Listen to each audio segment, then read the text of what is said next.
ನಮಸ್ಕಾರ ಸ್ನೇಹಿತರೆ, ಗೃಹಲಕ್ಷ್ಮಿ ಯೋಜನೆಯ ಅಪ್ಡೇಟ್ಗೆ ನಿಮಗೆ ಸ್ವಾಗತ ಸುಸ್ವಾಗತ.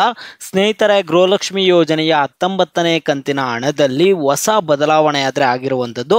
19ನೇ ಕಂತಿನ ಹಣ ಬೇಕು ಅಂದರೆ ನೀವೆಲ್ಲರೂ ಈ ಒಂದು ಬದಲಾವಣೆ ಏನಾಗಿದೆ ಅನ್ನುವಂಥದ್ದನ್ನು ತಿಳಿದುಕೊಳ್ಳಲೇಬೇಕು ಸ್ನೇಹಿತರೆ. ಈಗ ಆಗಿರುವಂತಹ ಒಂದು ದೊಡ್ಡ ಬದಲಾವಣೆ ಏನು, 19ನೇ ಕಂತಿನ ಹಣದ ಕುರಿತು ಅನ್ನುವಂಥದ್ದನ್ನು ತಿಳಿಸ್ಕೊಡ್ತೀನಿ. ಎಲ್ಲರೂ ವಿಡಿಯೋ ಕೊನೆವರೆಗೂ ನೋಡಿ. ಅದಕ್ಕೆ ಮುಂಚೆ ಯಾರು ಚಾನಲನ್ನು ಇನ್ನೂ ಸಬ್ಸ್ಕ್ರೈಬ್ ಮಾಡ್ಕೊಂಡಿಲ್ಲೋ ಈಗಲೇ ಚಾನಲನ್ನು ಪಟ್ಟಂತ ಸಬ್ಸ್ಕ್ರೈಬ್ ಮಾಡ್ಕೊಳ್ಳಿ. ಮತ್ತು ವಿಡಿಯೋಗೆ ಒಂದು ಲೈಕ್ ಆದರೆ ಕೊಡಿ. ನೀವು ಕೂಡ ಸಬ್ಸ್ಕ್ರೈಬ್ ಲೈಕಿಂದ ನಿಮ್ಗೆ ಇದೇ ರೀತಿ ಕಂಟಿನ್ಯೂಸ್ ಅಪ್ಡೇಟ್ಸ್ ಆದರೆ ಸಿಗ್ತಿರುತ್ತೆ. ಈಗಾಗಲೇ ಯಾರು ಸಬ್ಸ್ಕ್ರೈಬು ಲೈಕ್ ಮಾಡಿ ವಿಡಿಯೋ ನೋಡ್ತಿದ್ದೀರೋ ಎಲ್ಲರಿಗೂ ನನ್ನ ಒಂದು ಹೃದಯಪೂರ್ವಕ ಧನ್ಯವಾದಗಳು. ನೋಡಿ ಸ್ನೇಹಿತರೆ, ನಾನೀಗ ಡೈರೆಕ್ಟಾಗಿ ಟಾಪಿಕ್ಗೆ ಬರ್ತೀನಿ. ನೋಡಿ ಸ್ನೇಹಿತರೆ, ಗೃಹಲಕ್ಷ್ಮಿ ಯೋಜನೆಯ 1ನೇ ಕಂತಿನ ಹಣದಿಂದ ಹಿಡಿದು 18ನೇ ಕಂತಿನ ಹಣವರೆಗೂ ನಿಮ್ಮೆಲ್ಲರಿಗೂ ಹಣ ಬಂದು ಕರೆಕ್ಟಾಗಿ ಜಮಾ ಆಗಿರುವಂಥದ್ದು. 18ನೇ ಕಂತಿನ ಹಣ ಸ್ವಲ್ಪ ಜನ ಬಂದಿಲ್ಲ ಅಂತ ಹೇಳಿದ್ರು ಕೂಡ ಇಲ್ಲಿ ಸರ್ಕಾರದ ಕಡೆಯಿಂದ ಅವ್ರು ತೋರಿಸ್ತಿರುವ ಪ್ರಕಾರ 99% ಫಲಾನುಭವಿಗಳಿಗೆ ಈಗಾಗಲೇ ಗೃಹಲಕ್ಷ್ಮಿ ಯೋಜನೆಯ 18ನೇ ಕಂತಿನ ಹಣ ಬಂದು ಜಮಾ ಆಗಿದೆ. ಕೇವಲ 1% ಫಲಾನುಭವಿಗಳಿಗೆ ಮಾತ್ರ ಹಣ ಜಮಾ ಆಗಿಲ್ಲ. ನೋಡಿ ಸ್ನೇಹಿತರೆ, ಈಗ ಗೃಹಲಕ್ಷ್ಮಿ ಯೋಜನೆಯ 19ನೇ ಕಂತಿನ ಹಣ ಯಾವಾಗ ಬರುತ್ತೆ ಅನ್ನುವಂಥ ಪ್ರಶ್ನೆ ನಿಮ್ಮೆಲ್ಲರಲ್ಲೂ ಇದೆ. ನಿಮ್ಮೆಲ್ರಿಗೂ 2ನೇ ವಾರ ಅಂತ ಹೇಳ್ಬಿಟ್ಟಿದ್ರು, ಏಪ್ರಿಲ್ 2ನೇ ವಾರದಲ್ಲಿ ಹಣ ಬರುತ್ತಂತ. ಅದರಿಂದ ಎಲ್ಲರೂ ಖುಷಿಯಾಗಿದ್ದೀರಾ.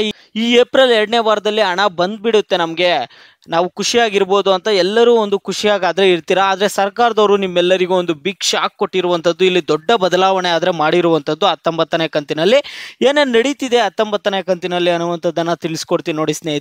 ನೋಡಿ ಸ್ನೇಹಿತರೆ, ಈಗಾಗಲೇ 19ನೇ ಕಂತಿನ ಹಣ ಹಣಕಾಸು ಇಲಾಖೆಯಿಂದ ಮಹಿಳಾ ಮತ್ತು ಮಕ್ಕಳ ಕಲ್ಯಾಣ ಇಲಾಖೆಗೆ ಹಣವನ್ನಾದರೆ ಟ್ರಾನ್ಸ್ಫರ್ ಮಾಡಿದ್ದಾರೆ. ಹಣ ವರ್ಗಾವಣೆ ಆಗಿದೆ. ಎಷ್ಟು ಹಣ ವರ್ಗಾವಣೆ ಆಗಿದೆ ಅಂದರೆ 2500 ಕೋಟಿ ಹಣ ಆದರೆ ಈಗಾಗಲೇ ವರ್ಗಾವಣೆ ಆಗಿದೆ. ಈಗ ಮಹಿಳಾ ಮತ್ತು ಮಕ್ಕಳ ಕಲ್ಯಾಣ ಇಲಾಖೆಯಿಂದ ನಿಮ್ಮ ಖಾತೆಗಳಿಗೆ ಬಂದು ಹಣ ಜಮಾ ಆಗೋದು ಅಷ್ಟೇ ಬಾಕಿ ಇದೆ.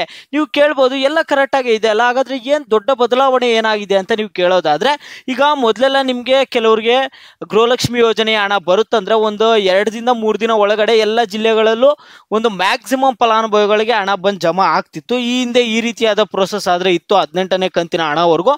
ಈಗ 19ನೇ ಕಂತಿನ ಹಣದಲ್ಲಿ ಏನು ಮಾಡ್ತಿದ್ದಾರೆ ಅಂದರೆ ಹಂತವಾಗಿ ಹಣವನ್ನು ಜಮಾ ಮಾಡ್ತಾರಂತೆ. 1ನೇ ಹಂತ, 2ನೇ ಹಂತ, 3ನೇ ಹಂತವಾಗಿ ನಿಮಗೆ ಹಣ ಜಮಾ ಮಾಡ್ತಾರೆ.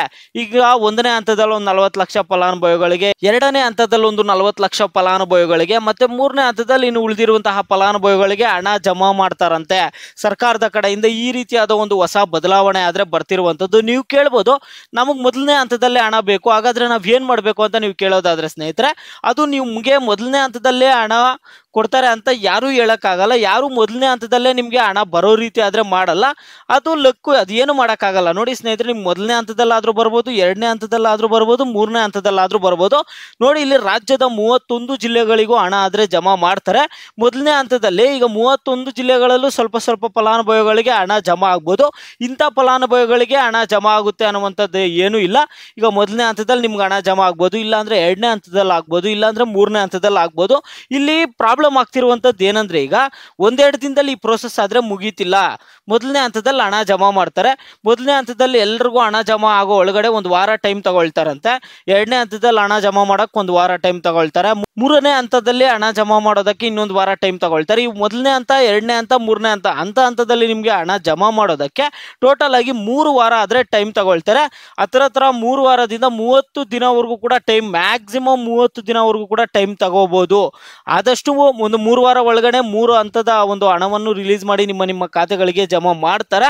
ಒಂದು ವೇಳೆ ಅಲ್ಲೇನಾದರೂ ಮಿಸ್ ಆದರೆ 30 ದಿನಗಳ ಒಳಗಡೆ ನಿಮಗೆ ಹಣ ಆದರೆ ಜಮಾ ಆಗುವಂಥದ್ದು. ಇದು ಮ್ಯಾಕ್ಸಿಮಮ್ ಡೇಟ್ ಆದರೆ ನಿಮಗೆ ಮ್ಯಾಕ್ಸಿಮಮ್ ಟೈಮ್ ಇರುವಂಥದ್ದು, ಇಷ್ಟು ದಿನಗಳ ಒಳಗಡೆ ಹಣ ಜಮಾ ಆಗುತ್ತೆ ಅಂತ ಈ ಒಂದು ಹೊಸ ಬದಲಾವಣೆ ಮಾಡಿದ್ದಾರೆ.